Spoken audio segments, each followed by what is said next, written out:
7h19, a gente vai iniciar agora a entrevista com o candidato a vice-prefeito de Salvador, Joca Soares, pelo PP, ele que integra aí a chapa da Olívia Santana. Joca Soares, bom dia, seja bem-vindo aqui ao programa Acorda para a Vida da Rádio Excelsior. Bom dia, Almir, amigo de tantos e tantos anos, saudar aqui a todos os ouvintes da Acorda para a Vida, esse programa que eu não perco, né? Obrigado. Ficar sempre bem informado, sobretudo de arte, cultura e principalmente da política, né? E sobre seu comando, isso é sucesso garantido. Bom, a gente inicia, Joca, falando de uma área que você conhece muito, né? Você é um esportista, campeão mundial, né? De kickbox, um homem do esporte, um ativista, né? Que sempre realizou, né? Muitas coisas pelo esporte. E a gente começa perguntando, o que é que Joca Soares, eleito vice-prefeito de Salvador, vai ajudar a Olívia Santana na gestão? O que é que você pode contribuir para melhorar, né, a inserção do jovem no esporte, para ajudar o aumento da prática de esporte e, claro, que também a revelação de novos atletas? Na verdade, esse trabalho com os jovens é um trabalho que a gente desenvolve há anos. Inclusive você foi um dos meus atletas, sim, né? Sim. Tanto você como o Edmundo, nosso querido amigo, irmão, seu pai, que não se encontra mais entre nós, grande amigo. É um trabalho que a gente vem fazendo, na verdade, desde Lauro de Freitas, né? Verdade. Tentando trazer os jovens para desenvolverem seus sonhos e que eles pudessem, através do esporte, fazer com que suas famílias tivessem sucesso, né, através da prática esportiva. E isso é o que nós queremos fazer também na Prefeitura do Salvador. É trazer o atleta da periferia, que na verdade a Bahia, Salvador em especial, Almir, você sabe que é um celeiro de grandes atletas, de grandes campeões, e isso precisa ser melhor trabalhado. Aproveitado, né? É inadmissível que uma prefeitura como a nossa do Salvador, e eu fico muito envergonhado a falar isso, nós não tenhamos um ginásio de esportes. Nós tivemos ali o nosso ginásio Antônio Balbino, onde eu pude lutar muitas vezes, né?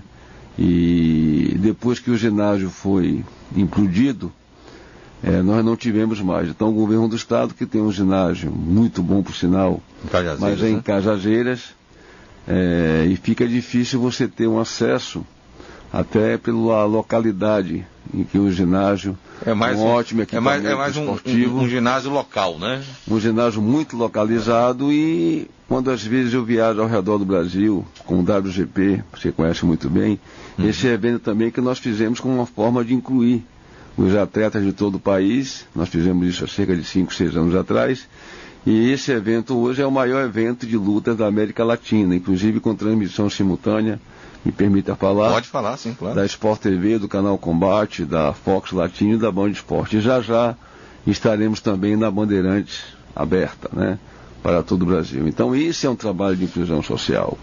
E desse projeto, inclusive, por exemplo, eu posso lhe dar o exemplo de Virna Jandiroba, que é um evento que nós fizemos na cidade de Serrinha, e eu pude ali localizar essa atleta, vi que seria uma grande atleta, e hoje ela, o mês passado, me fez uma ligação dizendo que comprou a primeira casinha dela para a família e tal, e é uma atleta hoje do UFC.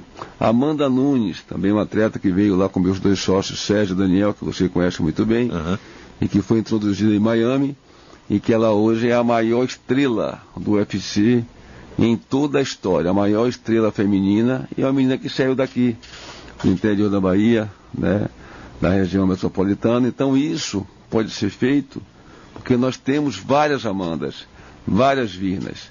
Na relação aos atletas masculinos, nós temos aqui, Almir, me permita, o maior atleta da história olímpica desse país, Robson Conceição, sim. rapaz ali de São Caetano, né?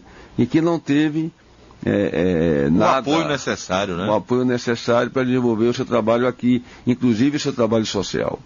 Temos aqui outro companheiro, amigo, que independe de política, a quem eu mando um abraço, Arcelino Popó Freitas, tetracampeão do mundo, e eu fico muito envergonhado em ver que em Santos tem uma estátua do nosso querido amigo Popó, e aqui em Salvador não se tem nada que se traduza tudo que esse rapaz fez pelo esporte. Então, independente de política, tanto eu como o Popó, estamos tentando trazer para dentro desses atletas a condição, Almir, de poderem realizar seus sonhos e serem mais uma história de superação como nós dois fomos, de família humilde, em que podemos viajar ao redor do mundo e conquistar títulos para a Bahia, em consequência para o Brasil, né?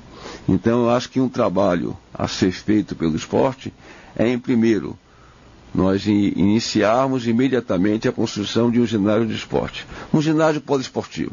Um local onde o jovem possa praticar a sua atividade, a atividade que ele gosta, ou pelo menos despertar nele o desejo de ver outros atletas ali treinando, né? E nas escolas municipais, o que eu acho que deveria ser feito é um estudo em 2 turnos, sendo que a criança ficaria em regime de creche, ficando pela manhã a prática da sua aula normal de construção científica, sim. E à tarde eles pudessem praticar o esporte que eles quisessem. Porque às vezes você vai para o atleta e não pergunta a ele qual a modalidade que ele gosta. Então não adianta você botar o cara para fazer boxe quando ele gosta de basquetebol. Não adianta você botar o cara para fazer voleibol quando ele gosta de porrada, ele gosta de luta. Então eu acho que isso deveria ser feito em todas as escolas. E isso geraria emprego e renda para uma coisa que eu venho lutando com o Popó há alguns anos, que é transformar os atletas, os professores de artes marciais, como os músicos, com carteirinha assinada, com registro e tal, e serem profissionais ligados ao Ministério do Trabalho. O doutor Alcindo está aqui do lado, né? Poderia até nos dar uma maior explicação sobre isso, de que forma nós faríamos, doutor Alcindo, essa coisa de trazer um atleta, né? Para que ele pudesse ter um vínculo, o professor tivesse um vínculo junto ao Ministério do Trabalho. E isso, você geraria emprego e renda, despertaria também nesses atletas que às vezes não querem competir, a condição de serem professores. Então eu acho que não é muito difícil você fazer esse trabalho em qualquer prefeitura, seja na cidade de Salvador, seja em qualquer prefeitura do estado da Bahia. Nós tivemos, por exemplo, um projeto fantástico que eu trouxe, gostaria de trazer aqui depois, que é a moça Elis France, que é a nossa presidente dos esportes progressistas da Bahia, que fez um trabalho lá na cidade de Mar de Deus, e que conseguiu com esse trabalho fazer com que as crianças voltassem às escolas. Havia naquela época uma evasão de quase 100%, né, dos atletas nas escolas, e através desse trabalho esportivo fizeram lá um belíssimo ginásio de esporte, inclusive passou no Luciano Huck. Essa matéria virou uma matéria nacional, que foi a inclusão desses atletas junto às escolas, e contudo abaixou, olha que incrível, Almir, baixou para 0% praticamente o índice de evasão escolar. De evasão escolar e de violência, que era uma cidade muito violenta, e através do esporte conseguiu baixar, gerar gente.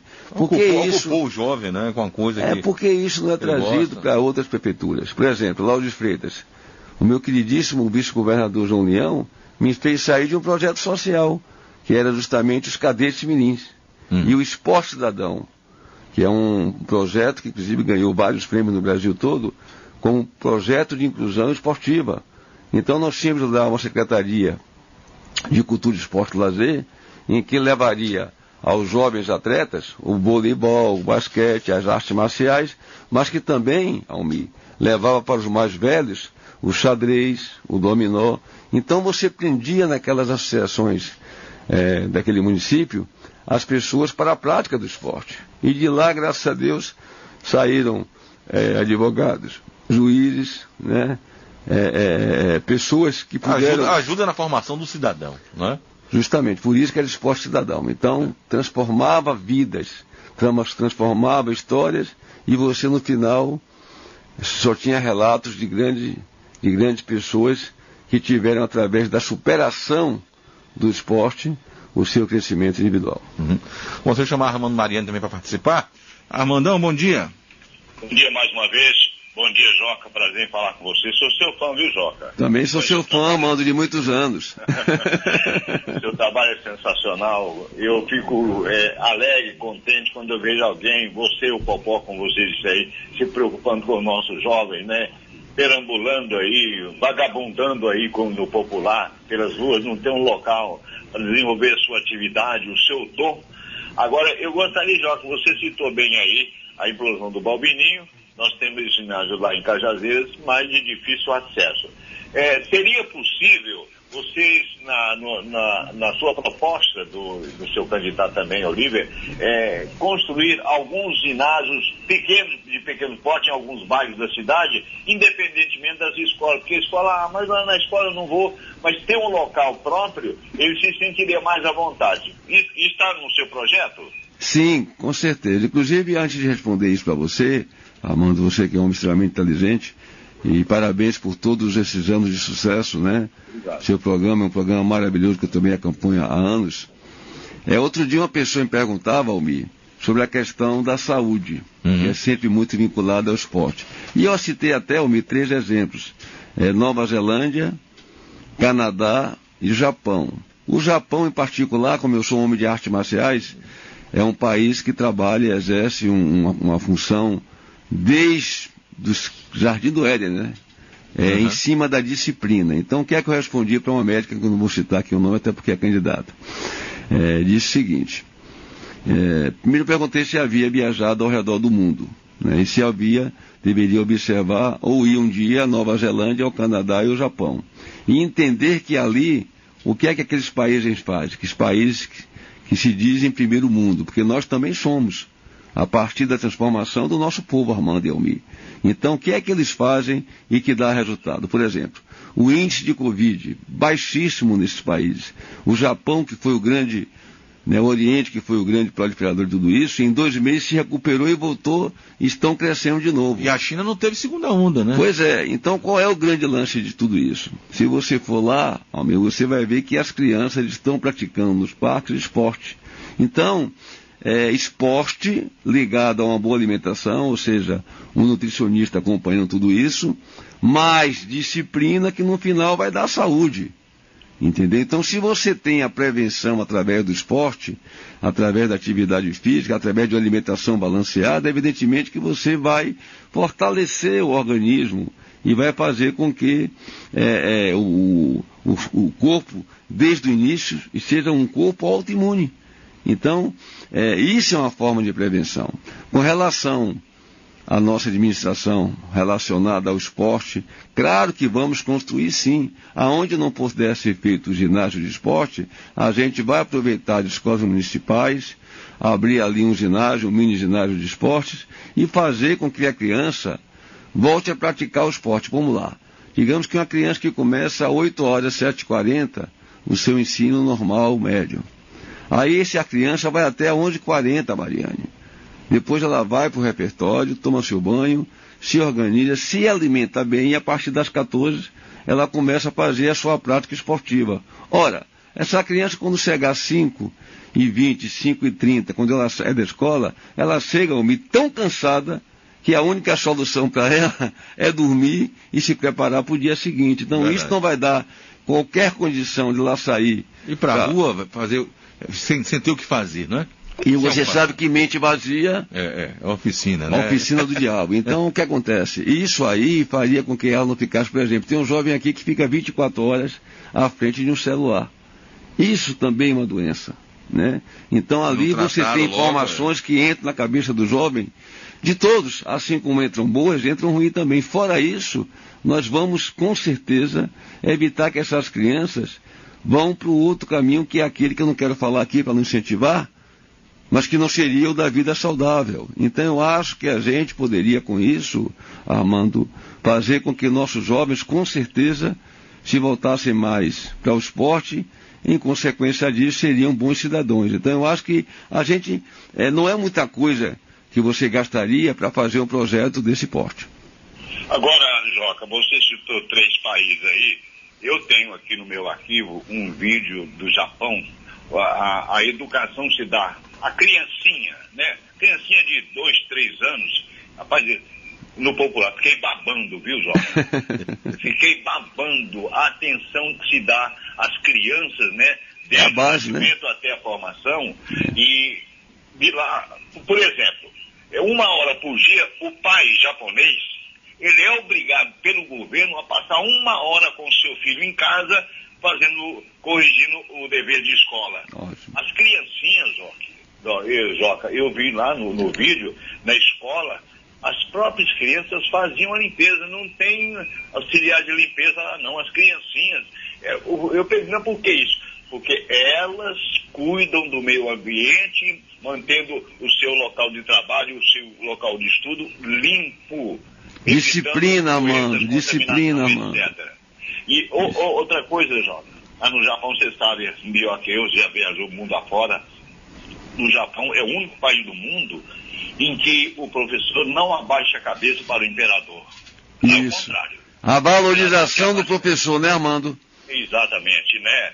Agora, Joca, você falou de recursos aqui, a gente sabe que a pandemia trouxe prejuízos financeiros no Brasil como um todo. E os recursos, você está pensando em quê? Onde buscar? Como fazer? Eu acho que o recurso, por exemplo, além de não termos ginásio de esporte, nós não temos também, pelo que eu li, nós tínhamos alguma verba para o esporte na capital baiana, mas acho que foi reduzido ou tirado 82% dessa verba que já era baixíssima. Eu acho que, inclusive, no Japão, né, em alguns países, a gente poderia fazer intercâmbio com esses atletas e buscar, evidentemente, desses países tidos como o primeiro mundo, incentivo, e como a gente faz para o turismo.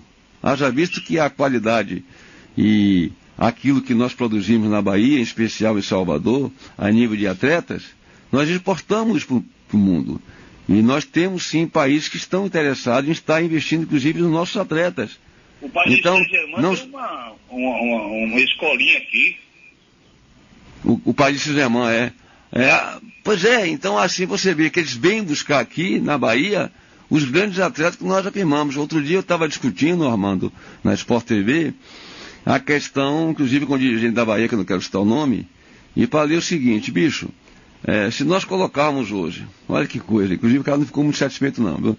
Colocar um padrão do Bahia e do Vitória, né?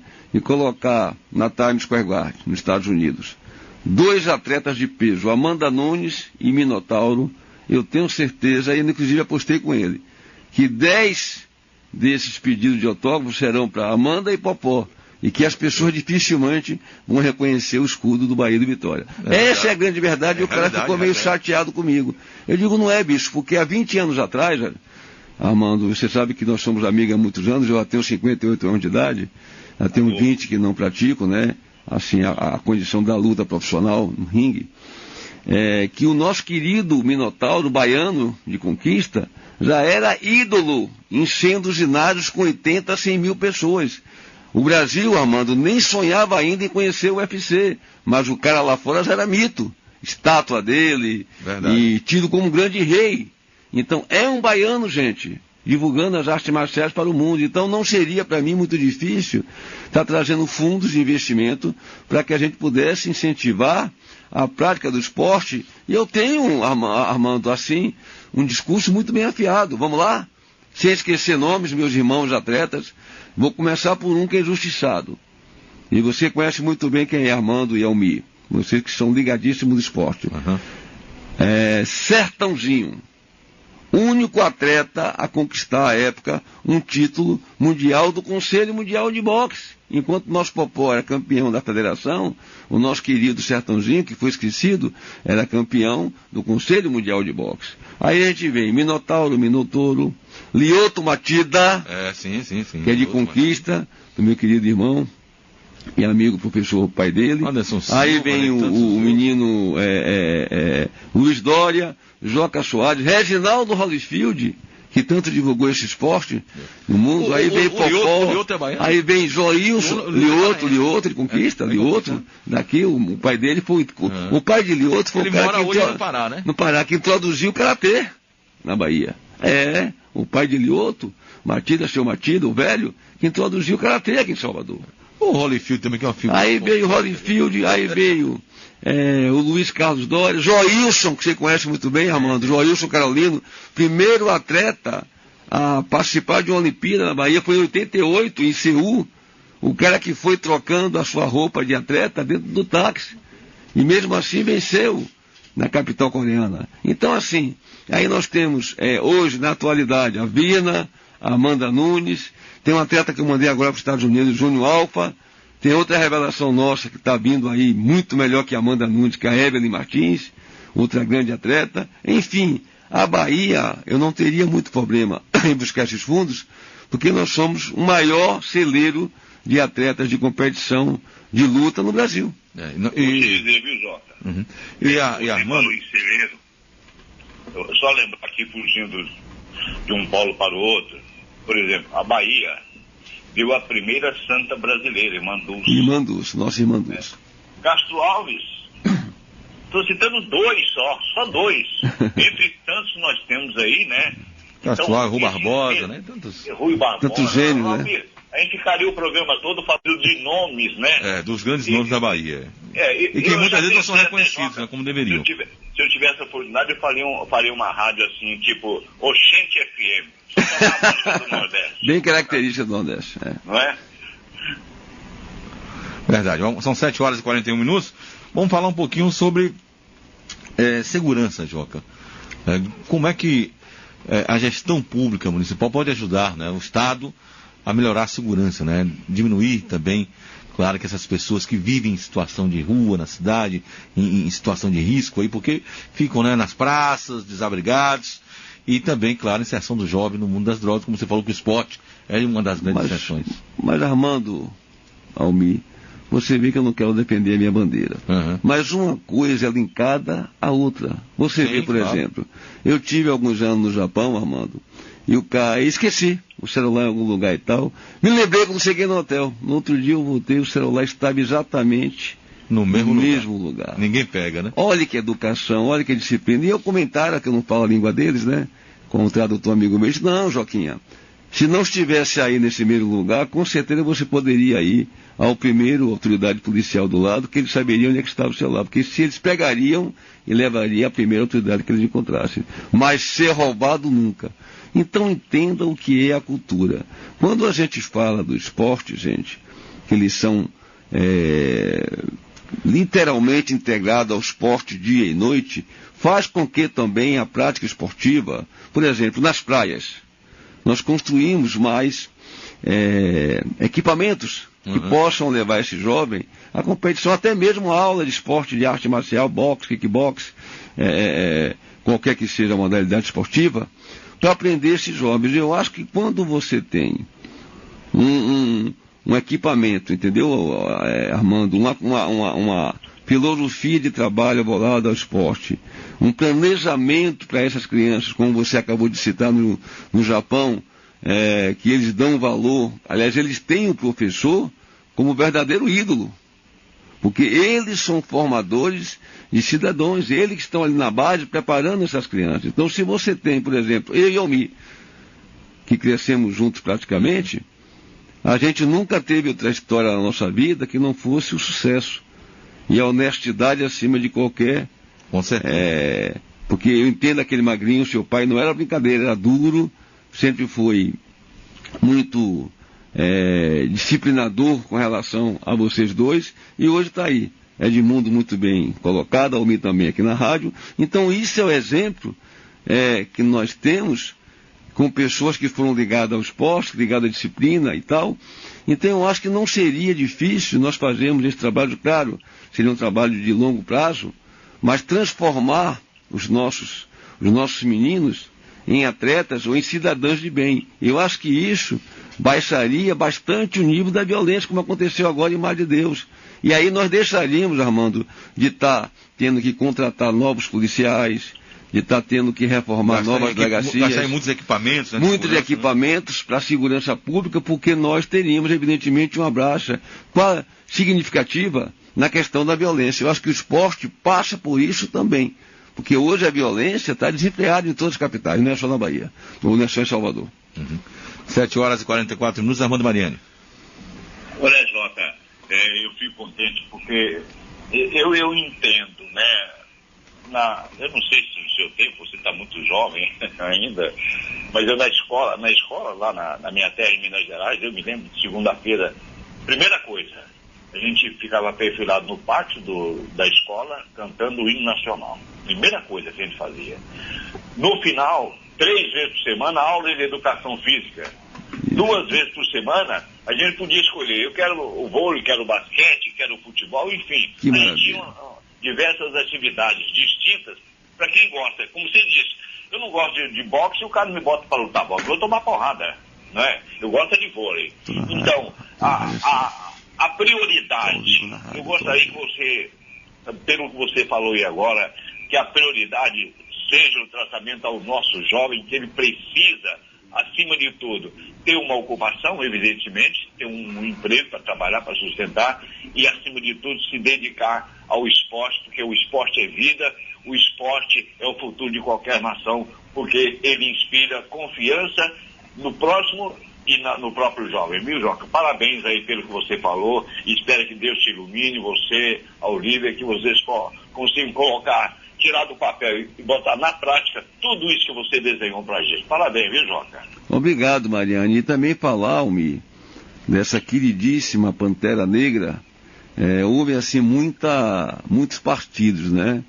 E quando eu fui ser presidente do Partido Progressista, eu pedi ao meu querido mentor político e líder João Leão que me desse liberdade de ação, né?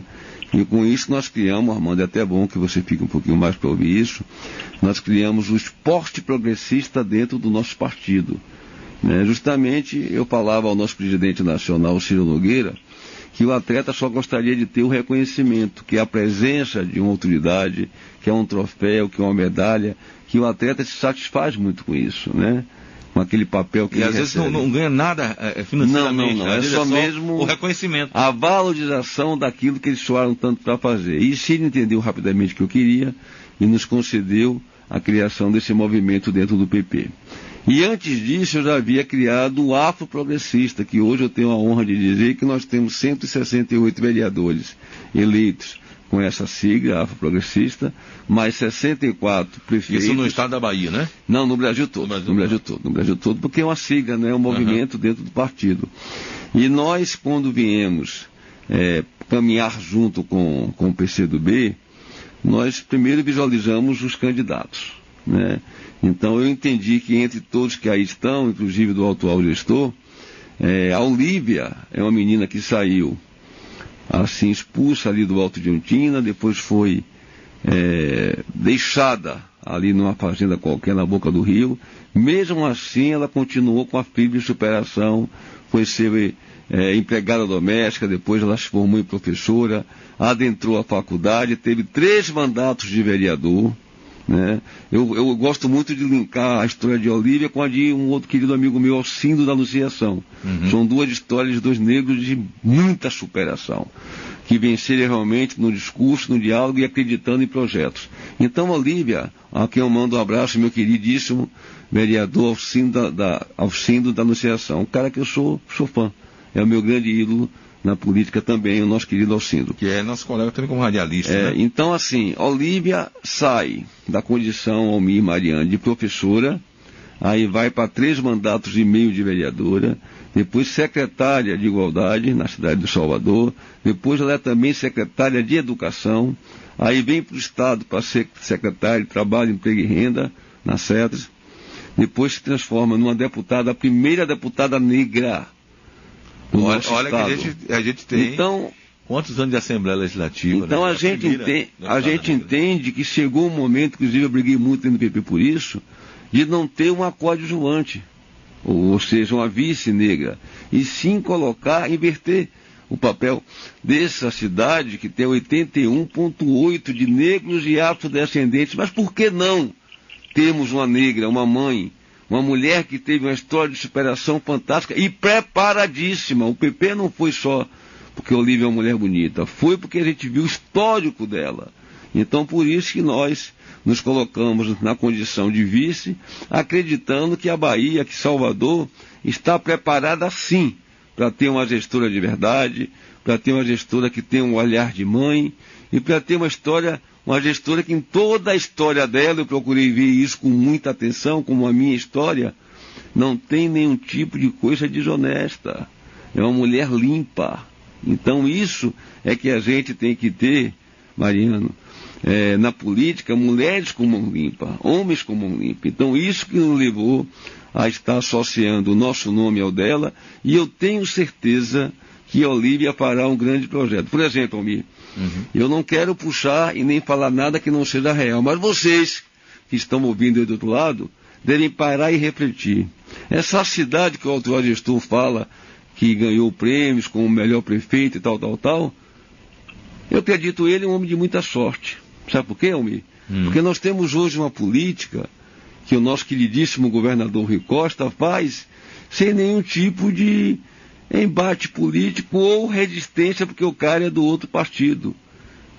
Mas tenho que absorver, por exemplo, Armando, a questão da mobilidade urbana. O nosso queridíssimo João Leão, quando era chefe da Casa Civil aqui no governo de João Henrique, pôde observar de um helicóptero que ele, quando adentrava ali o parque de exposição, já começava ali o engarrafamento. E aí ele pôde ver que a sequência, que a solução seria cortar a cidade ao meio. Então, o que é que ele fez? O governo do estado fez, né, muito em pensamento com o João Leão, foi ligar a orla à BR-324, ligar a orla às Casageiras, ligar a orla ao subúrbio ferroviário. Então isso fez com que a mobilidade urbana ficasse muito melhor e evitou. Aí vem o nosso metrô, que sempre ficou na história. João Leão lá atrás, vocês lembram, colocou os primeiros sacos de areia na época com o exército e foi tratando. O nego falou que não ia acontecer. Vem a ponte Salvador-Itaparica, que já é realidade. Então, se você olhar muito bem, Almir, o nosso governo fez no mínimo 50% a 60% dessas obras que o prefeito fala tanto que é o maior prefeito do Brasil, sim. Mas ele esqueceu que as obras foram feitas, a grande maioria delas, pelo governador Rui Costa. Então, eu sempre acredito a Rui como o melhor prefeito da cidade de Salvador, como governador em todos os tempos. Então, as pessoas têm que ter essa consciência. Eu acho que as pessoas hoje, inclusive com o advento do celular, mesmo dirigindo, ela fica ali olhando o celular e não quer olhar nem a placa das obras. Mas quem tiver consciência e estiver ouvindo do outro lado, sabe que o governador foi quem fez a grande maioria das obras de Salvador. Com relação ao legislativo, né? Vocês vão precisar de apoio no legislativo para governar a cidade de Salvador. Qual a expectativa hoje do PP em fazer vereadores? Quantos vereadores vocês esperam eleger? E claro que o grupo também de Olívia, né? Espera eleger hoje na Câmara Municipal. No de Olívia ela já tem 2 vereadores de mandato, né? Hoje a gente trabalha muito em cima de um coeficiente, como você acabou de falar. Eu acredito que baixe a meta dos 25%, dos 25 mil votos. Por quê? Porque as minhas idas ao TRE, as pessoas que lá conversam comigo dizem que pode ser uma baixa aí de quase 40%. Podemos ter muita abstenção, né? 40% de pessoas que não irão votar. Ora, se você viu que na última eleição foram 30 mil votos, se nós tivermos uma baixa aí de 40%, a gente vai estar entre 23 e 25 mil votos. Então eu acho que hoje um vereador eleito, com esse coeficiente baixo, de até 25 mil votos para fazer um vereador, eu acho que nós temos a oportunidade de fazer até 2 vereadores. No PCdoB eu acho que faz um pouco mais, por causa da questão inclusive do 65, né? Da legenda, eu acho que a Olívia vai ajudar muito aos seus vereadores. Mas eu acho que independente do que nós vamos fazer e do que a Olívia vai fazer, a gente tem que ter, acima de tudo, uma Câmara de Vereadores que pense numa administração igualitária para todos. Eu acho que não adianta a gente ver uma Salvador bonita na orla e ver uma Salvador totalmente diferente. Só que você tem aí mais 1 minuto para dizer porque precisa ser votado. Mas estava tão bom. Mas tem regra, né? Não tem jeito, tem que cumprir, né? Assim, o que nós esperamos das eleições é que, na verdade, as pessoas possam ter essa consciência de que nossa cidade hoje está muito bonita, né? E realmente Salvador, rapidamente para finalizar, eu recebi um amigo meu na cidade de Salvador, que não vinha à cidade cerca de 12 anos. E aí ele adentrou comigo ali antes da Paralela, e disse: rapaz, que prefeito maravilhoso, quando ele viu aquele complexo do anel viário. E aí fomos entrando ali pela Paralela, ele disse: pô, o metrô andou. Aí fomos andando mais, e ele viu todos os viadutos e tal. Bom, para finalizar, que eu tenho pouco tempo, quando chegou no Iguatemi, eu digo: não, bicho, as obras são do governador, do nosso governador Rui Costa. Então eu acho que essa consciência é que os baianos têm que ter, que a nossa Salvador melhorou muito na orla, melhorou muito no centro, mas precisamos ir para os bairros periféricos fazer o mesmo trabalho. Então é isso que eu tenho certeza que nós faremos junto com a Olívia, não só uma gestão voltada para o esporte, para a disciplina, como também para a valorização de cada cidadão desse, e especialmente fazer um mandato igualitário para todos. Ok, Joca, agradecendo sua participação. Joca Soares, candidato a vice-prefeito aí pelo Partido Progressista, né? Na chapa aí da Olívia Santana. Armando Mariani, ficamos por aqui, hein? Ficamos por aqui, mas voltamos amanhã. Às 6 da matina. Um abração, Armando. Valeu, obrigado, Armando. Uma Acorda pra Vida fica por aqui, a gente volta amanhã. Um abraço a todos, fiquem com Deus, hein?